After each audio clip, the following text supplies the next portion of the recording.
Ako si Car. Ako si Dwayne. Ug Kini kini ang Kasikas. Kasikas sa kinabuhi. Usa ka podcast nga naghisgot May tungod sa gugma, problema issue, ug o kinabuhi. Hi everyone. By the way, nausab among or nag-rebranding mi sa among podcast or sa entire mga social medias na mo gihimo na mong kasikas sa kinabuhi. Pero ikaw may gabot ana, so unsa man nganong kasikas sa kinabuhi? Because ang explanation ginana kasikas it means unsay gikabisihan mo sa imong kinabuhi ba or dili lifestyle nimo ba. So kasikas means unsay gibuhat nimo everyday sa imong life. Mo nang nindot kay siyang word do, lawom siya nga word sa Bisaya pero nice siya. Nindot nga title name sa podcast na mo, di ba? And baby, what if kanang dugay na ta nag-start og podcast like atong bag-o pa lang ta nag-uyab? Asa nakahataron or daghan na siguro tang subscriber or nakaingon ba ka sa imong kinabuhi na? No? What if no nag-start sayo? Nakapunda na tag sayo. Char. Murag na atay viewers sige daghan. Gila. Pero bitaw, Hinahina. gradually mo tubo man dyan na siya. Dili man dinali ay. Siguro mga 100 ka uploads na mo. Usa pa nimo click no ang kasikas sa kinabuhi nga Maybe. podcast. Depende ba na sa imong pag-upload kung always ba or panagsara. Kita kay weather Weather. Yun na dyan ta. And speaking of what if dili kita. Oh. What if Ako kay kung what if dili kita no? Mm. Nagdala ko sako then patid-patid og latas kadalanan. wow, sa ako imong kabaguhan. Char. Kabuguan ni ko. Be, ikaw be, sa imong what if nimo be? Sa imong tibok kinabuhi, the biggest what if of all. Siguro ako what if na ako no? What if wala ko Kasi tulas. wala ko gibutang ni mama dito sa Duban. Unsa kay kinabuhi na ako sa Lapu-Lapu. So, taga Lapu-Lapu jud ka? Lapu-Lapu mo gigugod ako. Sa Lapu-Lapu jud ka. Lapu-Lapu tanan ako na kuan ba na namatan Lapu-Lapu gid. So sa babag daghan kay mga dili maayo like palit diri palit dito. So Unsa man ang palit diri palit dito? kanang mga sinod og gagmay nga Laday mga na dito daghan. so makita ra namo dito ba mismo sa likod sa mong balay na makita ra namo. Silingan ana. So what if nana wala ko gi-transfer ni mama diri. Unsa kay kinabuhi na? Dili siguro inani. Siguro na. Wala na siya anak. Akyat bahay gang. Anak kay anak. Nay anak. Basin. Siguro. So may biggest what if ako. Na siguro bati kong kinabuhi ron. Hinoon lahi ra jud kay ang syudad god ug province. Diri man gud kay na display na pugod diri ba. Diri sad nakita po ka. Nakita ni ka? Bitaw, sakto. Ako sad, makana sad siguro ako slightly nga. What if dito mi taga syudad mi, wala mi yuta diri sa bukid ba? Naglahi ra jud gyud akong kinabuhi sad siguro bundak siguro kay kog istorya sa. Unsa man na pag istorya dito be? Lisod ginong mga nana gud di ka kakasupport kay ang lifestyle sa kinabuhi sa syudad ba lahi ba kayo? Yan mo ra na makag kuan oy. Nya ka nang taga diri ka, mari ka sa bukid nga, di magigamailan nga taga syudad mo ba? Nalagi kay tuno. Inanda man dito. Dito. Nabundak lamay ba? Minamundak pero I do something like ano sa lain na.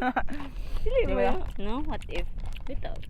Dako siya nga what if kay ngano kana nga what if could change kinabuhi na jud mo ba? Totally. Entire na kinabuhi. Wala kita nako, kay kita gwapa. Kay of course di ko masag sa Lapu-Lapu gid oy. Di mo sa gagita na ko. So siya na ang pangitaon din. So tika kay pinagtagpo tayo. Tinadhana. Depende. Si Lord rin magbutan na oy. Sure. Basta lang natay podcast. Daghang irisonon po hon. Irason pa dai. Adi day irison.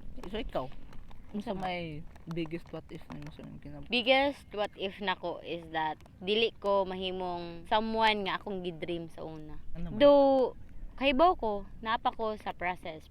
Example na what if kay gusto mo jud ko mo ka-graduate of college, like I have stable job or main jud degree ba kay mas advantage mo gud siya. So nakana jud ko nga what if wala ako katiwas sa eskwela, asa ka ko ron, cause usay life is really kanang lisod siya ba, though it depends sa gihapon jud no sa pagpaningkamot. Pero muna pinaka biggest what if nako kay na siguro ko kuan kanang kanang judgments ba, madlok mangugo judgment say mo nang ganan ko nga dapat na ko degree, and if gusto ko mo aim og lain ba, lain nga butang or like passion, like padayunon ako ang vlog, padayunon ako ang pag business, at least if di ko mag-click na ko'y fallback ba, which is ako ang course civil engineering. So muna if wala ko nag civil ron, asa ka ako nagnegosyo siguro ko ron. Negosyante guro. Do di siya bati do. Sorry ha sa mga wala pud ka graduate. Lahi man tag like mentality good ka ako kay mahadlok jud ko. But it's not really bad thing nga wala ka naka-graduate because depende ra jud na sa diskarte nimo. Sa ako alang jud murag dako kayo nga downfall ba. Mura akong biggest what if. Biggest na ba siya? Mura biggest pero yes, mao to akong pinaka biggest what if. And again, nanapod tay sender. Nag-send siya sa iyang biggest what if in life. And it's something like it talks about love. So ikaw na si Bas. What if wa na ko siya gipili og balik? Di ta ko ingon ani ron. I ruined my life for choosing the man who gave me so much traumas before and he's doing it until now. What if magka-amnesia ako para malimtan ako tanan? I'm crying. Charot. Overreacting pero kanang kaluoy pud niya oy. What if kung ikaw inana like gibalikan nimo siya or ako ha, like gibalikan man jud ko nimo. What if gibalikan nimo but then ang akong gibuhat sa una or bati lang gihapon Same ka? ra gyud. So sakit kayo siya. Baka na jud guro pug ko sa akong kaugaling nga what if magka-amnesia na ako, because it's really hard to accept or it's really hard to forget. Ubon makana sila nga imo problema about love life ra, pero kanang problem sa love life no kay dako kay nag-impact sa kinabuhi. Siguro mas nindot nimo nga buhaton na kung say gusto nimo buhaton, buhata as long as nalipay mong self, no? At least na nahimong comfortable lang imong self diha nga part, no? Para lang gyud nga ang trauma sa gihatag sa laki, no?